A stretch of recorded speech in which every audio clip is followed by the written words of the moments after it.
Okay, should I start? Yes, of course. Okay, so I'm Natalia Pantelidou. I'm an architect, landscape architect. My master was studied in Denmark, in Copenhagen, where most of my pictures are coming from. And today I'm a vice mayor of public works. So I'm trying to find a balance between being too futuristic and optimistic, and today too realistic.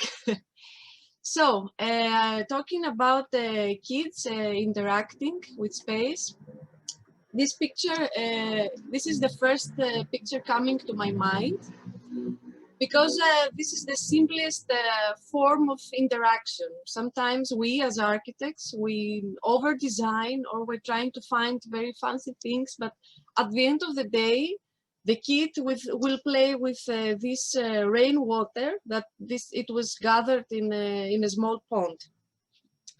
And this is a great example to see how kids are finally interacting. And this is also another example of this kind of simplicity I'm trying to show you, because this is just a plain area with grass and people celebrating the sun.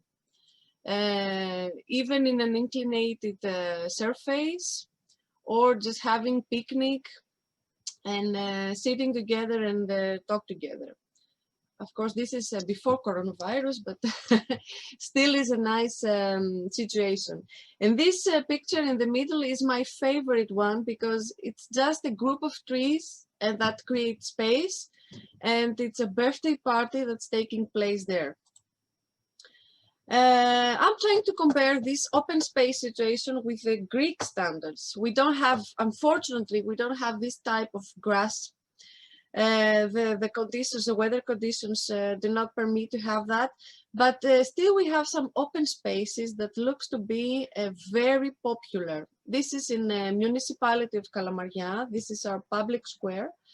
And this is the place where the most of the people from municipality, where the most of the children are gathering, and they can do everything. This is the perfect condition to run, to skate, to hide, to play football. And this happens every afternoon. Even in the summer days, every afternoon this square is full of children and kids, including mine. This is also another example of open space, natural one, but with small human interventions, man-made interventions, human touches, as I say. And this is an example of the first image on the left of small footsteps, trying to take advantage of the natural inclination and create some slopes, connecting the trees with the promenade, a construction that creates a pathway. And these are small structures for swings, or embedding the wood in the ground, creating an artistic approach in the park. And this is also some wood bended and creates on the floor, creates this playful atmosphere. And compared to the natural environment, we have this very urban environment. And this is the example of the famous backyards, these in-between spaces that still create a nice atmosphere for children, because it's a small scale, even for connecting the one block of buildings to the other with an interesting design and promenade, or just having a construction, this slope embedded on the building creates a playful atmosphere. The pathways here, and this is from Eightalek, the famous building from big architects. This picture in the middle with the kid illustrates a typical playground in a Greek environment among buildings and flats.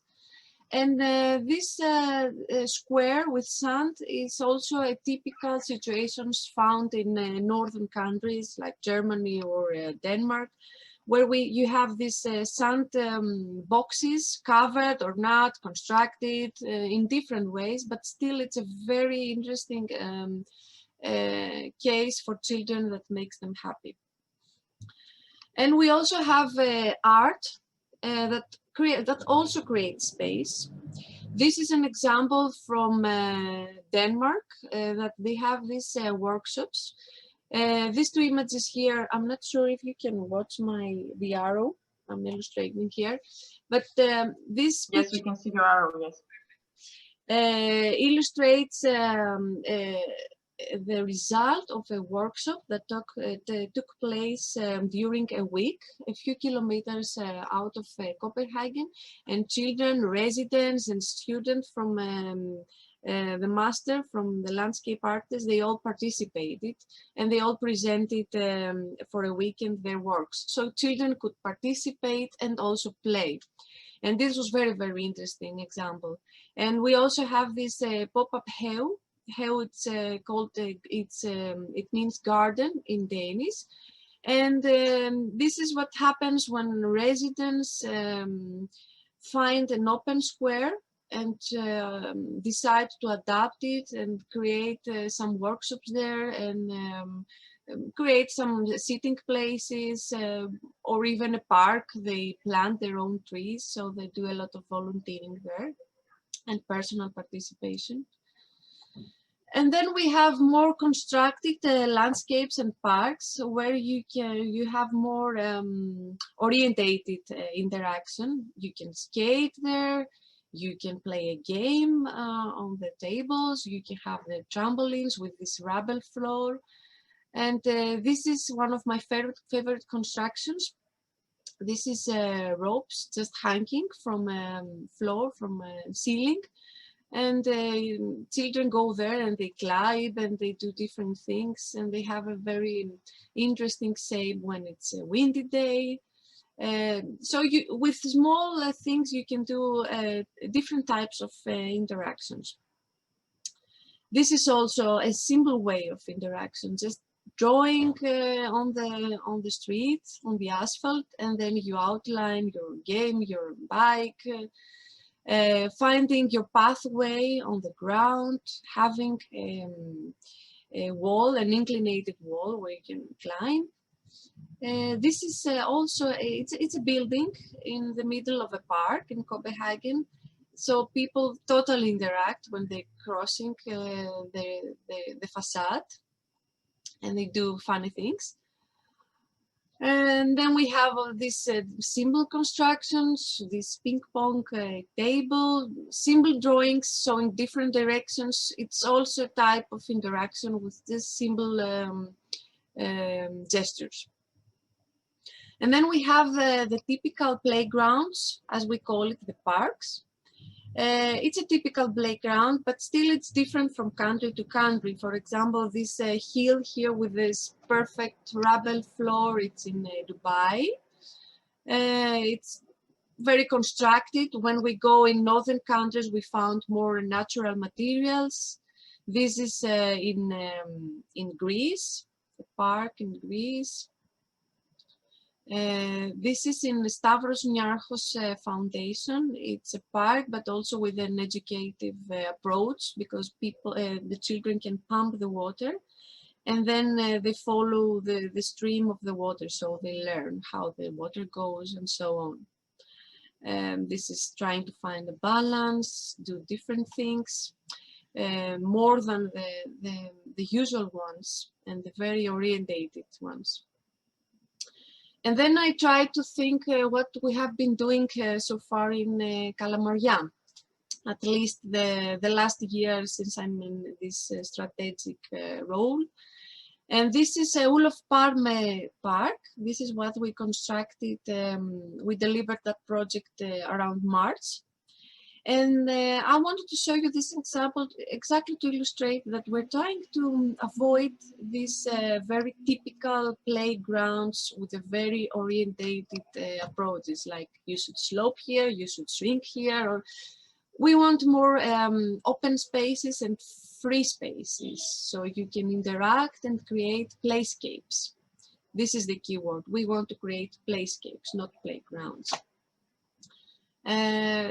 This is a very good example, but still we have this problem of how the parents should take care of their children not to climb to structures, to use it more carefully. We have problems with vandalism, and then reality comes in front of the design.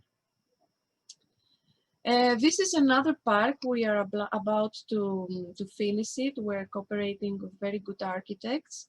And it's called Sensory Park. I think it's going to be the first park in Greece that addresses to children that have vision problems. This is in front of this building that has Amimoni, that is an institution that how to say, protects these kids with vision problems, and also hosts people, children with the syndrome of Down. So it's like a healing garden, as we call it. It's called Sensory Park and have different themes, like sound. We have a pond here, and the architects thinking to install some cages for birds and plants that will have a playful behavior with wind and the sound of the water. So it's more about sound here. This is the garden that has to do more with participation. The children can come here and plant something, do something with the earth, with the ground, and everything is designed and carefully designed for the dimensions of the wheelchair and how you can cross here with safety. And this is an area that we have some walls. A kid can touch the wall and feel the texture. So it's more about texture. And this is how it's gonna look. I hope at the end of next year it's gonna be implemented. This is my personal target. And this is what we have been doing so far. We had Olof Palme, as I showed you before, with the playscape. And then we have these different types of parks in different neighborhoods, in urban grid, in open space, in crowded place, different situations. And then I wanted to show you this last picture, that it's a very great example of how space can be created for kids by creating the right events. For example, this is Plastira Street, the most crowded for cars in Kalamaria. And we made an urban experiment for 2 weekends. We closed down the street for cars and we gave it to pedestrians. And then an amazing thing happened. Children started to play on the street, music, happy people. Even it was still summer, but there were a lot of people there that weekends. And this is a very great example of how a space for kids can be created out of nothing. So thank you. Thank you very much, Natalia. It was a very interesting lecture.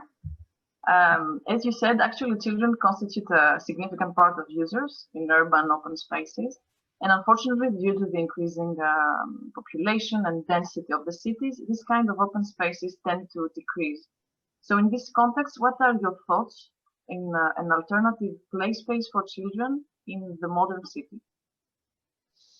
Yes, as I mentioned before, I think what we're trying to do here is trying to find good conditions for children to interact without these very typical instruments for kids. We try to formulate spaces that has to do more with ground, with interaction, with imagination and fantasy, rather than going to these very formulated playgrounds. Okay, yes, that's actually an interesting approach, using the imagination of children to just create a space that doesn't exist in actual terms. I would also like to ask another question. from your position as a Vice Mayor of Public Works. How has this position affected and contributing to your architectural vision? And how can landscape architects in strategic positions actually have a real impact in the design of a city? Yes, when I started this role, this strategic role, I was very optimistic, as I mentioned earlier.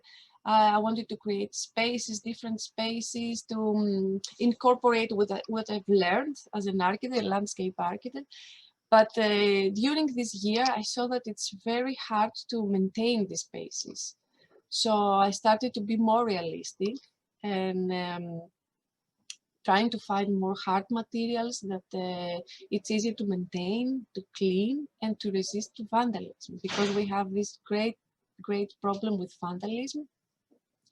And they destroy this Olof Palme. When I saw you earlier, it was a very nice park. And the day after, they tried to take out a bench, and then it was and then started a very disappointed story, because then they destroyed the basketball court. And so it's the approach now is to create spaces, but still trying to find ways to maintain, to prevent situations. For example, we have entrances for people in wheelchairs, but at the same time creates the problem that we have a lot of motorbikes coming into the parks. So it needs to be very well balanced, the design with the reality.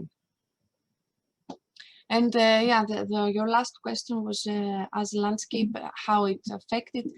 I think it goes parallel, because as architects and landscape architects, we always learned how to hear and listen. I remember myself going out, sketching, listening to people, their needs, reading psychology texts. But this is, in my position, I have a lot of people coming to the office and asking many things. So I think it goes parallel, listening to people and what they really need. Of course, we always filter that at the end of the day, but still is during the design process, even in a strategy, in a big scale or in a small scale. Okay, thank you very much, Natalia. Thank you for your lecture.